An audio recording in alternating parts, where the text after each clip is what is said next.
OK, so today is World Voice Day. And as you know, I know you're all thrilled that I've got my voice back. Yeah! Particularly Colleen. It has really improved. It has really improved. So I have been seeing a lot of voice doctors, and one of the things that they kept talking to me about was, bizarrely, the HPV vaccine, which, as you know, is given to 12-year-old girls now as part of a schools programme, but it's not given to boys. And these voice doctors, which I didn't realise in my ignorance, were telling me there's been a big increase in the instances of mouth cancers in men because HPV causes around 70% of, and this is throat, tongue, tonsils, you know, all this area, causes 70% of these. Now, what I find astonishing, so last July, it went back to the government again. Everybody, the Dental Association, everyone is, GPs are campaigning for boys to be given this vaccine the same as the girls at the same age. Get in early. And last July, they knocked it back again. They said, oh, it's not cost effective. But actually, if you roll it forward many, many years, all of these mouth cancers that are now manifesting themselves. How much will that cost? Yeah. How much is that going to cost? It's such a... So there's been quite a lot about it again this weekend. So I just wanted to sort of discuss, because I think we talk a lot on this show about women's rights and gender equality.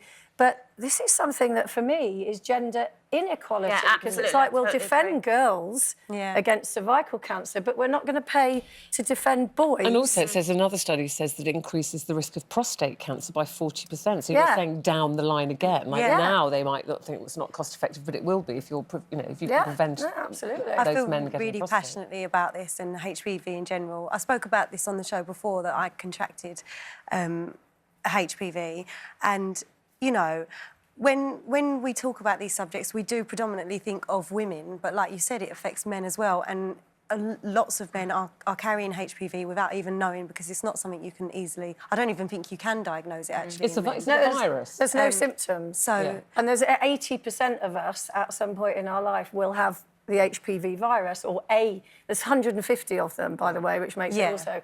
And only a couple of ones that can be sinister. But we're carrying it. But we deal with it and just get rid of it. How did you know you had it? Well, actually, the person who gave it to me decided to tell me that they had contracted it after we had a relationship together. And how did they find out?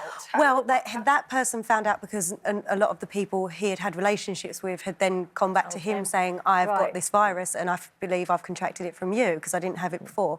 And the one thing to remember as well is that this virus you can get even when you're using protection. It's skin on skin, so you have to really be very careful and get checked regularly and don't miss your smears. But like you said, it does house itself in men, and we should be doing a heck of a lot more to make sure that we look after the men who have got this virus as well as the women. And from young school age, why can't 12-year-old boys get it like 12-year-old? That's what. Well, that's it. I mean, they said it's got to come down to money. Then. It's totally about money. But it would be 400,000 boys a year. That would be 12 each, you know.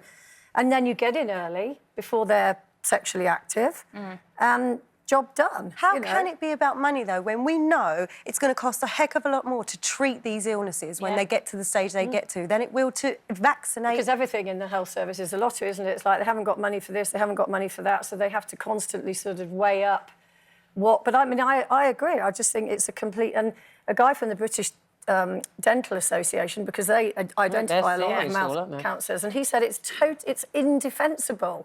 And he said the state has a responsibility to offer all our children the best possible defence, you know, not just girls. Absolutely. And you're always happy to talk about it. A lot of people aren't, because, you know, I mean, actually, we're saying once you mentioned it, somebody thought you said HIV.